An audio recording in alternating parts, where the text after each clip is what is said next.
ସୂର୍ଯ୍ୟ ଉଦୟ ହେଲେ ମାମିନା ବାହାରେ ଝରକା ଖୋଲିକି ଦେଖିଲା। କଣ ଖୋଲିକି ଦେଖିଲା? ଝରକା ଖୋଲିକି ଦେଖିଲା। କୁକୁଡ଼ା ଗଛ ଡାଳରେ ବସିଛି। କୁକୁଡ଼ା କୋଉଠି ବସିଛି ରେ? ଗଛ ଡାଳରେ।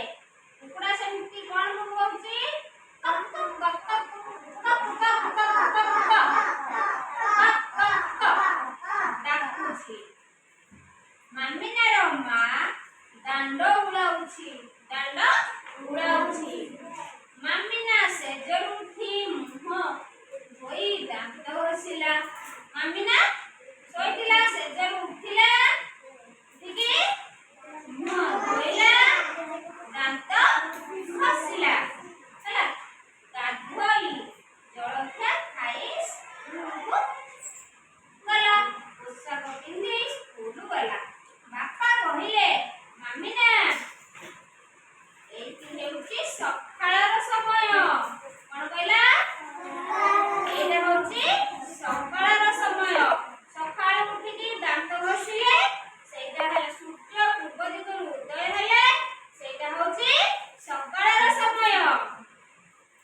ସନ୍ଧ୍ୟା ହେଲା, ସୂର୍ଯ୍ୟ ପଶ୍ଚିମ ଦିଗରେ ଅସ୍ତ ହେଲେ। ସୂର୍ଯ୍ୟ କୋଉ ଦିଗରେ ଅସ୍ତ ହେଲେ? ପଶ୍ଚିମ ଦିଗରେ ଅସ୍ତ ହେଲେ। ଆକାଶଟି ପୁରା କମଳା ଓ ଗୋଲାପୀ ରଙ୍ଗ ଦେଖାଗଲା। ଆକାଶଟା କି ରଙ୍ଗ ଦେଖାଗଲା? ଗୋଲାପୀ ରଙ୍ଗ ଦେଖାଗଲା। ଗୋଲାପୀ ଓ କମଳା ରଙ୍ଗ ଦେଖାଗଲା। ମାମିନା ଖୁସି ମନରେ ସ୍କୁଲ ଫେରି ପଡ଼ିଆରେ ଖେଳିଲା। ସ୍କୁଲରୁ ଫେରିକି କୋଉଠି ଖେଳିଲା? ପଡ଼ିଆରେ ଖେଳିଲା।